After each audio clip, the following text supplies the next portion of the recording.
ओम शांति।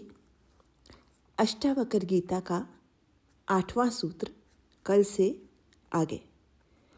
इस अहंकार ने ही पृथ्वी को समस्त ब्रह्मांड का केंद्र माना, अपने को देवताओं की संतान माना।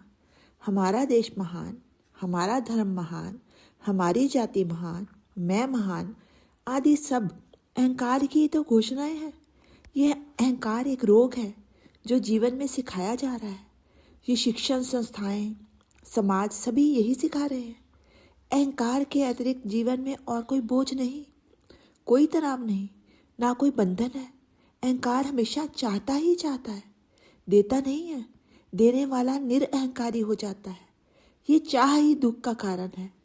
जितना चाहोगे जीवन में उतना ही दुख होगा। ये सुखी होने का मार्ग नहीं है। ईश्वर ने अपना बहुमूल्य मनुष्य को दे दिया, किंतु मनुष्य उससे संतुष्ट नहीं है। इसका एकमात्र इलाज धर्म है। जिस दिन अहंकार गिर गया उस दिन ये कर्तापन भी गिर जाएगा। वह उसी क्षण मनुष्य ईश्वर की समीपता का अनुभव करने लग जाएगा। अहंकार साहस व शौर्य दिखा सकता है, तपस्या कर सकता है, भूखे रह सकता है, एवरेस्ट पर चढ़ सकता है, राजनेता बन सकता है, किंतु वह समर्पित नहीं हो सकता, भगत नहीं बन सकता।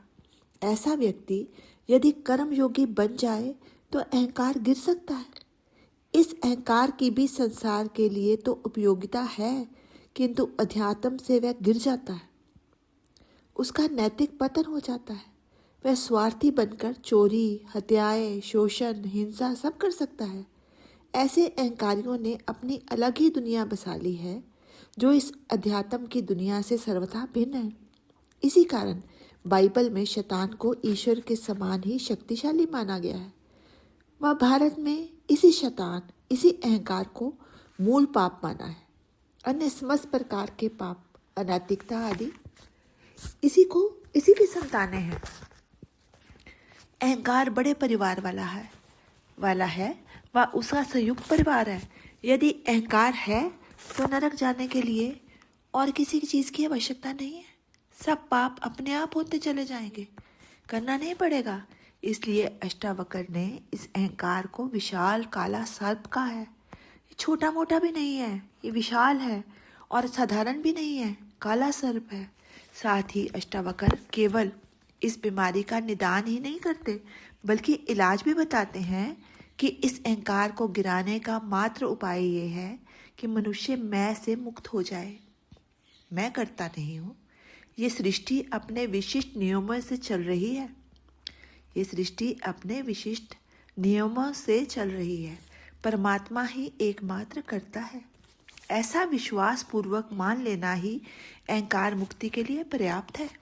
इसी से मनुष्य सुखी हो सकता है। अहंकारी व्यक्ति को सुखी करना मुश्किल है एवं निरअहंकारी को दुखी नहीं किया जा सकता। अष्टावक्र इसके लिए कोई विधि, साधना, तपस्या भी नहीं बताते। वे कहते हैं, देखो इस तरह दृष्टि मात्र बदलो। पूर्ण विश्वास एवं निष्ठा पूर्वक तो निश्चित ही परिवर्तन आ जाएगा। बोध मात्र पर्याप्त है। ये गलत दृष्टि में तुम्हारे दुखों का कारण है। गलत दृष्टि ये कि तुम अपने को उस एक अस्तित्व के साथ नहीं मानते, अपनी ठपली अलग ही बचाते जा रहे हो। सह अस्तित्व को स्वीकार नहीं करते कि तुम समग्र के लिए एक हिस्से हो, अलग नहीं हो। ना जन्म पर तुम्हारा अधिकार है, ना ही मृत्यु पर। बीच में व्यर्थ ही कर्ता बने बैठे हो। अष्टावक्र ने इस सूत्र में जो सार गर्भित था वह कह दिया। कोई विश्वास पूर्वक इसे अमृत के समान पी जाए तो वो सुखी हो सकता है।